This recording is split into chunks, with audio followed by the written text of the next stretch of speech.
ഡീസ് കുക്കിങ്ങിന്റെ പുതിയൊരു വീഡിയോയിലേക്ക് എല്ലാവർക്കും സ്വാഗതം. ഞാനിന്നിവിടെ ഉണ്ടാക്കാൻ പോകുന്നത് സദ്യ സ്പെഷ്യൽ പുളി ഇഞ്ചി അഥവാ ഇഞ്ചി പുളിയാണ്. ചില സ്ഥലങ്ങളിൽ ഇതിനെ മുളക പച്ചടി എന്നും വിളിക്കാറുണ്ട്.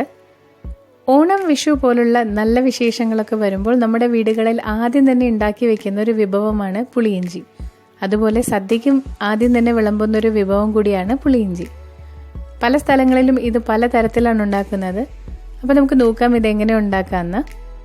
അപ്പോൾ പുളിയിഞ്ചി ഉണ്ടാക്കാനായി ആദ്യം തന്നെ നമുക്ക് 2 ടേബിൾ സ്പൂൺ എണ്ണ ഒഴിച്ചു കൊടുക്കാം.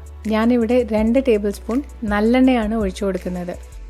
നല്ലെണ്ണ ചേർത്ത് കൊടുക്കുമ്പോൾ നമ്മുടെ പുളിയിഞ്ചി കുറേ കാലത്തേക്ക് കേടുകൂടാതിരിക്കും. നിങ്ങളുടെ കയ്യിൽ നല്ലെണ്ണ ഇല്ലെങ്കിൽ വെളിച്ചെണ്ണ കൊണ്ടും ഇത് ഉണ്ടാക്കാം.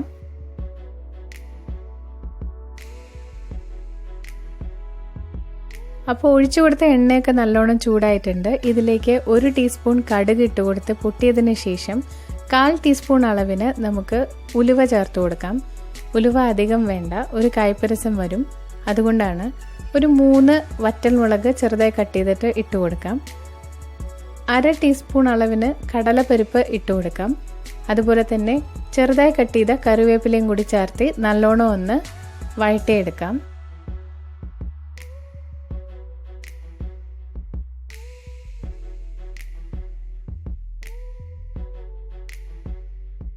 നമ്മളിനി ഇതിലേക്ക് ചേർത്ത് കൊടുക്കുന്നത് പുളിയിഞ്ചിയുടെ മെയിൻ ഇൻഗ്രീഡിയൻ്റായ ഇഞ്ചിയാണ്. ഞാനിവിടെ ഏകദേശം ഒരു 50 ഗ്രാം ഇഞ്ചി എടുത്തിട്ടുണ്ട്. ഈ ഇഞ്ചി നല്ല ഫൈനായിട്ടാണ് ഞാൻ കട്ട് ചെയ്തെടുത്തിരിക്കുന്നത്. നല്ല പൊടിയായിട്ട് വേണം കട്ട് ചെയ്തെടുക്കാൻ. ഇനി ഇത് ഈ എണ്ണയിൽ കിടന്ന് നല്ലോണം ഒന്ന് മൂത്ത് വരണം. നല്ല കുറച്ച് സമയം എടുത്ത് നല്ലോണം ഒന്ന് മൂപ്പിച്ചെടുക്കണം ഇത്.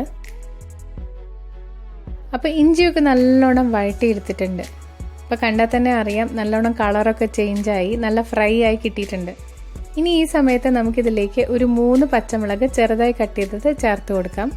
ഇതും നല്ലോണം ഒന്ന് വഴറ്റിയെടുക്കണം.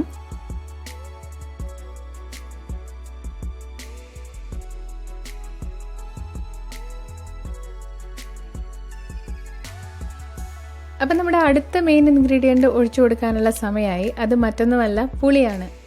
ഞാനിവിടെ വലിയൊരു നാരങ്ങ വലുപ്പത്തിനുള്ള പുളി 3 കപ്പ് വെള്ളത്തിൽ കുതിർത്ത് വെച്ചതിന് ശേഷം നല്ലോണം പിഴിഞ്ഞ് അരിച്ചെടുത്തതാണ്. അത് ഇതിലേക്ക് ചേർത്ത് കൊടുക്കാം.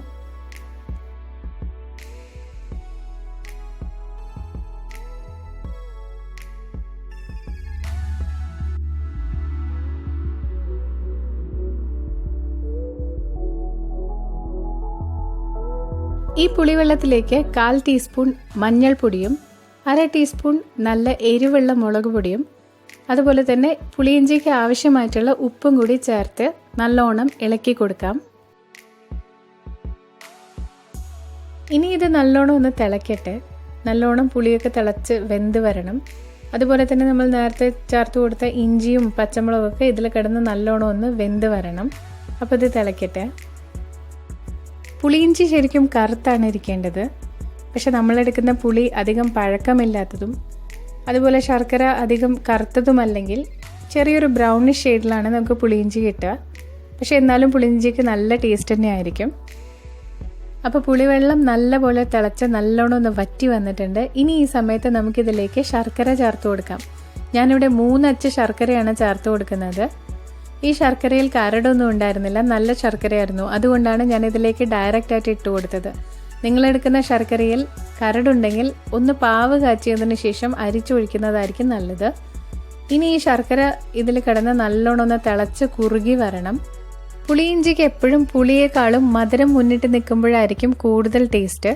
അപ്പോൾ നിങ്ങൾ ശർക്കരയുടെ അളവ് അതിനനുസരിച്ചിട്ട് മാറ്റിയെടുക്കുക. ചെറുതായിട്ടൊരു മധുരം മുന്നിട്ട് നിൽക്കുന്നത് പോലെ ശർക്കര ഇട്ട് കൊടുക്കുക.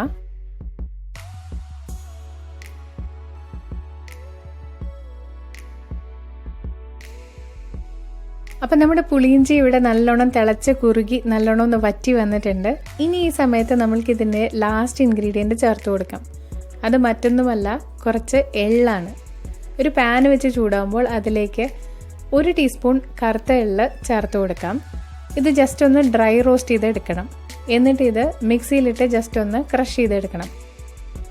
അപ്പോൾ ഇത് നന്നായി ഒന്ന് റോസ്റ്റ് ചെയ്തെടുത്തിട്ടുണ്ട്. ഇനി ഇത് നല്ലോണം ഒന്ന് പൊടിച്ചു കൊണ്ടുവരാം.